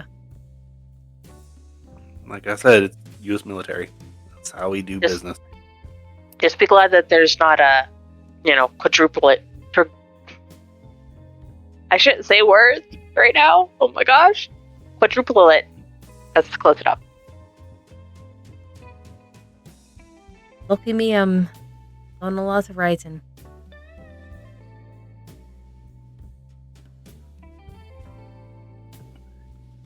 Is there anybody that objects to anything or wants to try to negotiate anything? Etta is actually going to read through it. Okay. It is $1,000 monthly of a stipend. Says that you are basically on call when the captain calls you, that you are to respond within 2 hours. Beyond that, you are allowed to go back to your normal day job. Is there a next of kin policy? There is. they will receive $5,000 on the event that you may die. Okay. No, good to know. As Etta's reading through and making sure everything is coherent, good, and all that jazz. Captain, here it says we only have 2 hours to respond to your calls. What if circumstances does not allow us to respond to your call within that time frame? Make sure you respond within that time frame. Even if it's a phone in, hey, I'm going to be X amount of time before I get to wherever you need me. Even if it's just a phone call, I need to know that you got the message and that you do understand you are coming. Okay. There are enough businesses around with phones now that you should be able to call. Very simply ask for me, Everett Nichols, and the operator will put you straight to me. Or Understood. my receptionist. So this says we're getting $1,000. There is a lot more value I place in my life than that. Yes, that is $1,000 monthly. I know you're getting all worked up about. We're just getting paid to look at nothing. That's the hope, is you get paid to look at nothing, or to just stay on call for the next year. However, if we get word of, hey, something weird happened, we're to go in and investigate. You know, Saoirse does make a good point. I don't have an issue with it just being $1,000 a month if all we are doing is, just being on call. However, if we are actually going to be forced out into the field, I feel like we should get at least a bonus.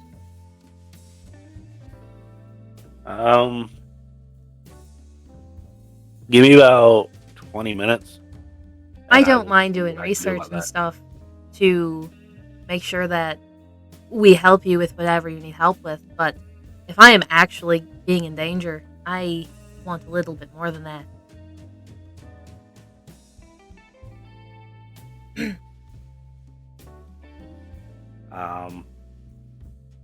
He just kind of looks and he's like, what would you like to be paid? I don't know. What do you guys say? An extra 1,000 if we have to go out to the field?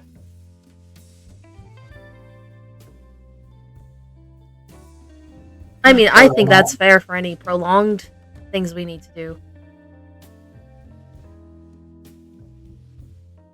I don't want to take advantage of you guys, but if you're really asking us to do anything long term, that's kind of fair, I think. No, everything that we will be doing will be in the general vicinity of New Orleans. I meant being working on call for that long. We will be on call, but if you're pulling us away from what we're doing...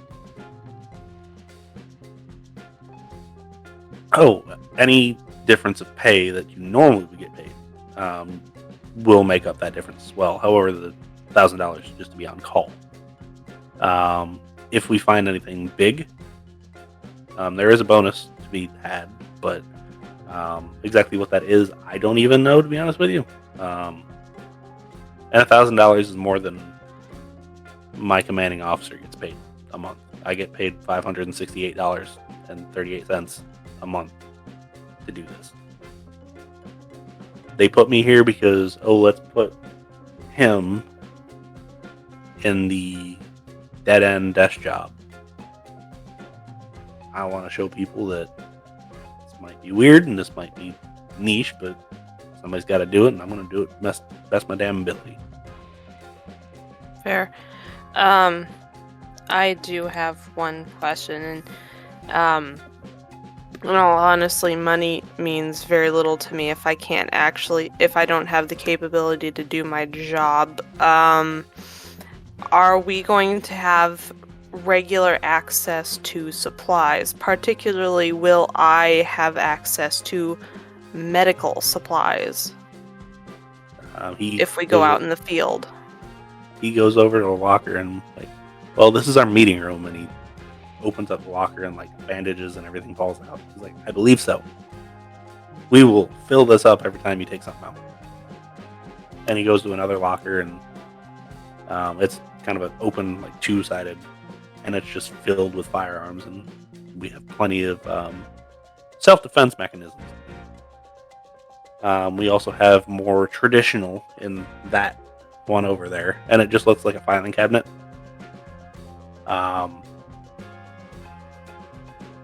So if that's one of your worries, we've got that covered. And between you and me, they were training me before everything ended to be a long-range marksman to go over to Germany and fight in the trenches. So I got good at that. And you'll be joining us when we go out, right? Yes. That makes me feel a lot better. And he reaches in and he pulls out a rifle that's got a flip over stock or flip over sight on it. It was and this will be joining us as well. Trust me, this is the one you want, not this one, because I'm good with it. It's not as good. Noted. So, if you have any doubts as whether or not you'll survive, I'm going to do everything in my power to make that happen, and I will be the first one to not make it out. I promise you that, if it's within my power. Just a quick question. Is the captain currently in, his, army get up? My gosh, words. Yes. Can we see if he's a decorated war hero? Yes, he's got some stuff, but not that much. Okay, but still, obviously. Yeah. He's not fresh out of recruitment. No, he's definitely not. If you had to put an age on him, you'd probably say mid-20s, early 30s. Okay, of course. I always forget to mention age. Saoirse is mid-20s, by the way.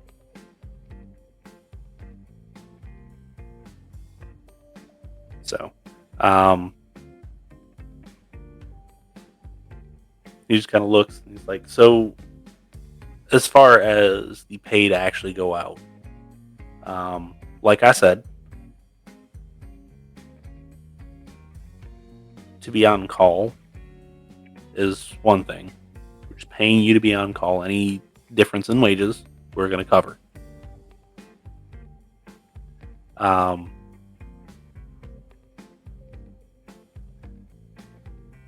If we find something large, there's going to be a communal bonus that we have to go through, and we will get that when we get to it.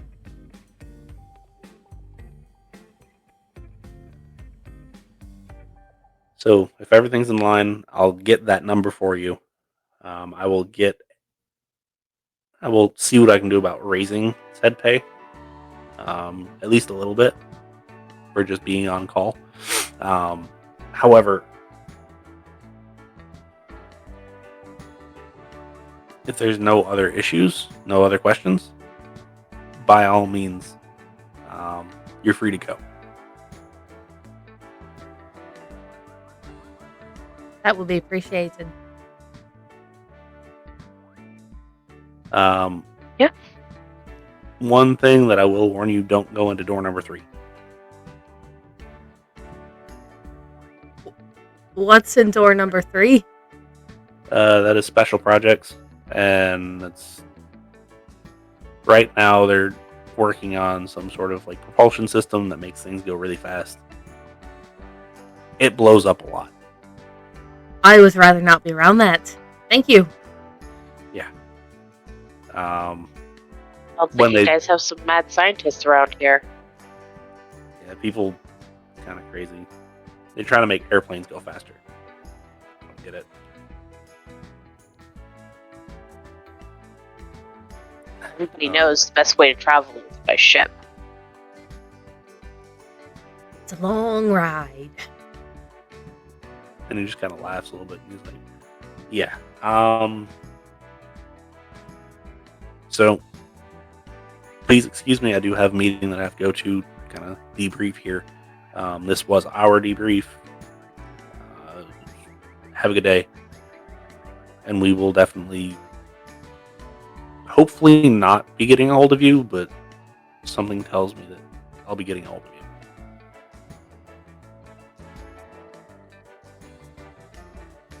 Good day, Captain.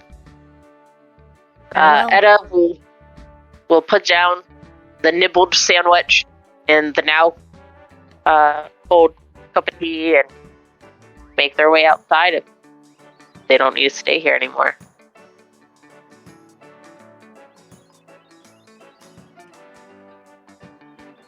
You step outside and you're in the middle of Bourbon Street. In the middle of the afternoon. Okay.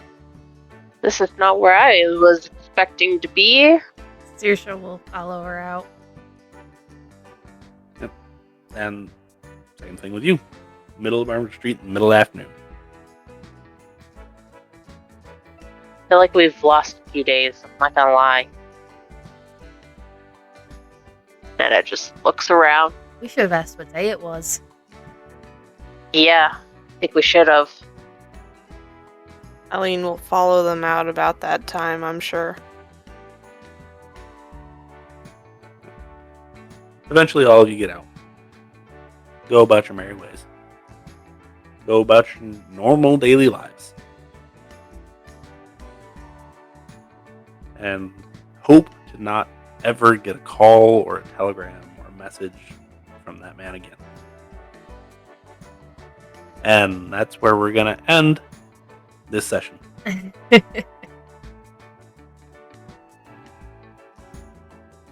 Oh, man. Yeah, that was great. Thanks for watching and listening. Yes. Thank you. Yeah, especially thank you for listening to all of our babbling and not being able to pronounce words, especially me. I butchered Saoirse so many damn times. Enough that, like, half the time I didn't even know who or what you were referring to. Yep, sounds right.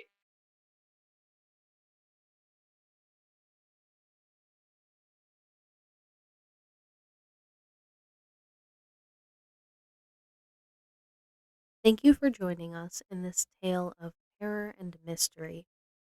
If you have any questions for our keeper or investigators, please leave them in a comment below or in any of our social media platforms, which will also be linked below. The world is a crazy place, so stay safe, and we hope to see you again.